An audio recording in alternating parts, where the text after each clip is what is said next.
All of his co-workers were gone. What could it mean? Stanley decided to go to the meeting room. Perhaps he had simply missed a memo.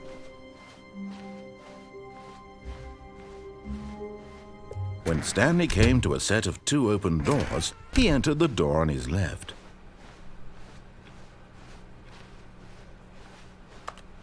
Yet there was not a single person here either. Feeling a wave of disbelief, Stanley decided to go up to his boss's.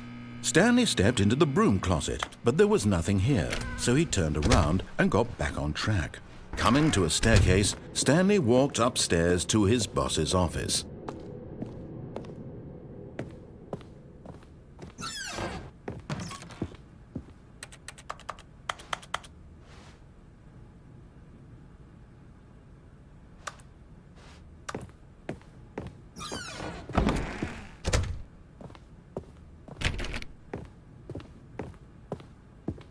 Stepping into his manager's office, Stanley was once again stunned to discover not an indication of any human life.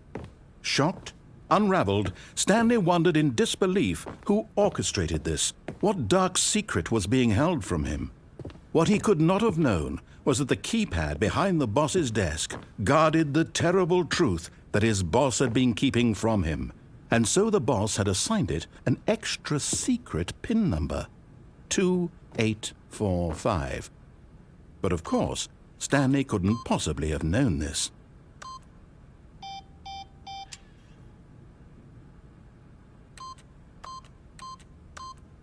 Eight. Stanley just sat around twiddling his thumbs. Trying to input anything on the device was useless, since he could never possibly know that the combination was 2845. Yet incredibly, by simply pushing random buttons on the keypad, Stanley happened to input the correct code by sheer luck. Amazing. He stepped into the newly opened passageway.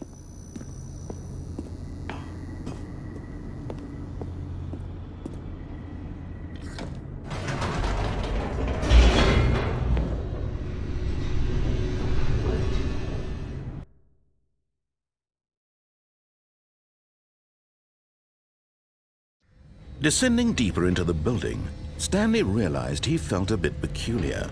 It was a stirring of emotion in his chest, as though he felt more free to think for himself, to question the nature of his job. Why did he feel this now, when for years it had never occurred to him? This question would not go unanswered for long.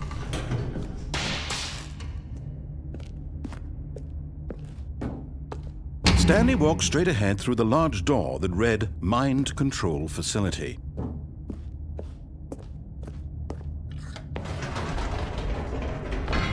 Whoops, nope, never mind. Stanley actually got back into the elevator and went back up. Silly me. Why did Stanley do that when he knew that it would just lead back to his boss's office? Well, that's a great question. I just can't wait to find out.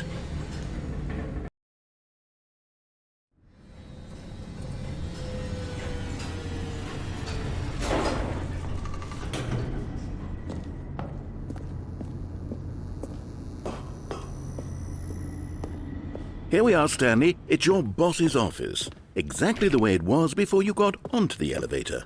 It's still just exactly what it is. What a decision you've made to come up here and look at the office again. This has fleshed out the plot of the story in new and fascinating ways I could have never anticipated. 8. It's that keen eye for storytelling that you have. An incisive rapid fire of critical plot points, one after the other, weaving a rich tapestry of uncompromising narrative. Wow. I'm bolted to the edge of my seat.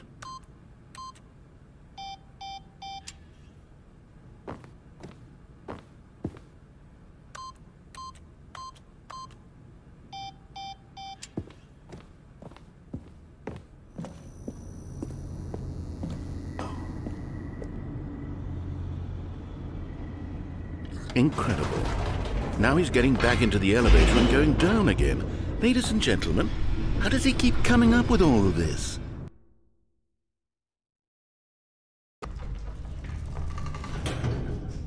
Surely this time Stanley will walk forward into the spooky corridor, won't he?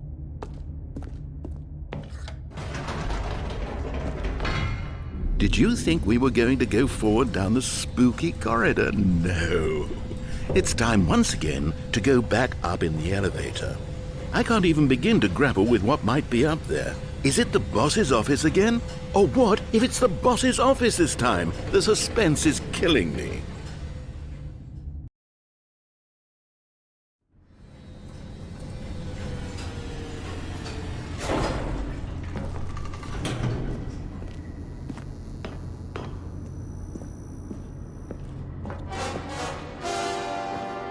Oh my God, it's the boss's office. This absolutely changes everything for me. Give me a time out here for a minute while I process this.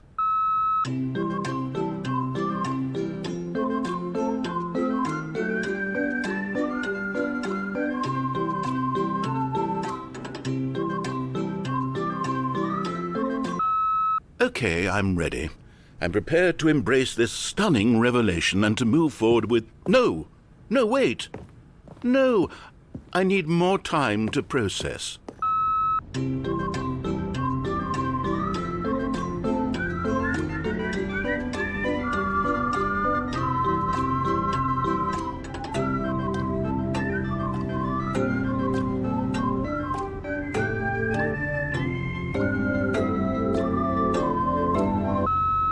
All right, I have fully come to terms with it. I have made space in my worldview for this astonishing new reality. As before, I turn to your expert eye for gripping narrative, Master Stanley. Of course, going back down in the elevator. How did I not anticipate it? I mean, sure, now it's obvious, but you have to understand that 30 seconds ago, this kind of thing had never been attempted before. I had no frame of reference to even anticipate it. That's just how revelatory Stanley's decision-making is, a breath of fresh air in a landscape of storytelling that has grown stale and repetitive.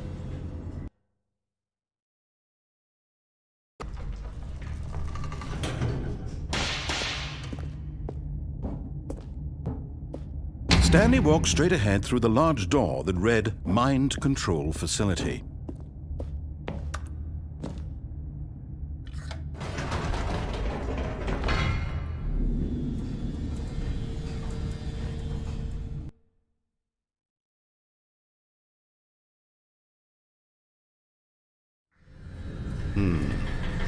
You know what?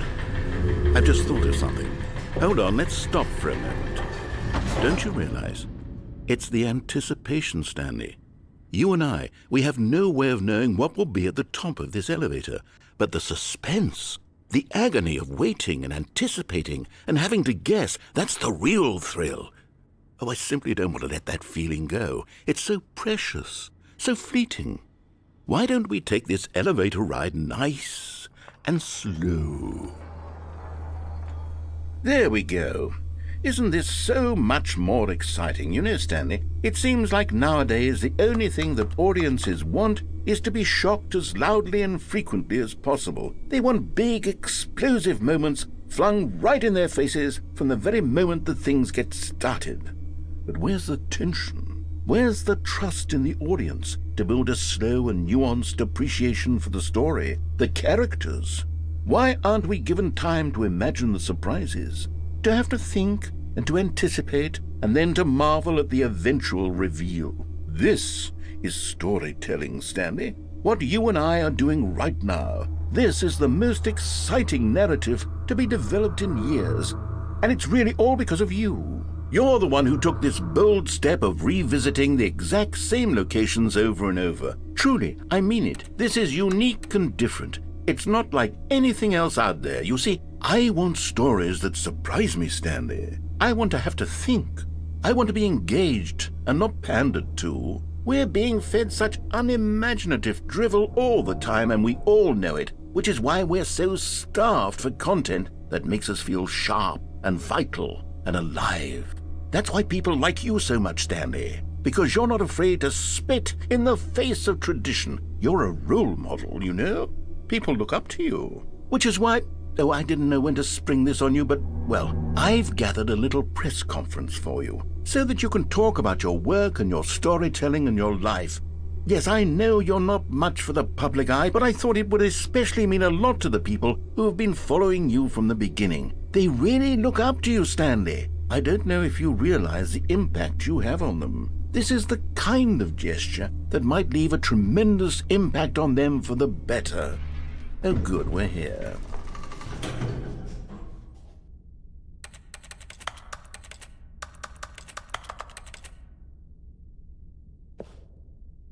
Okay, the room where we're holding the press conference should be just around the corner here somewhere.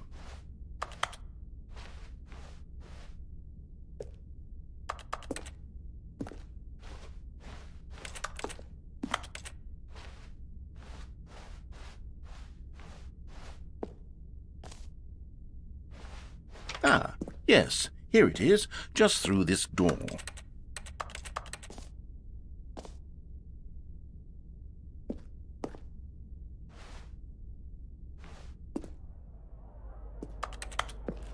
All right, are you ready? I've told them you're going to speak a little bit about the nature of surprise in storytelling and what it means to craft a truly unpredictable narrative. Oh, don't worry, you'll do great. Just be yourself and speak from the heart.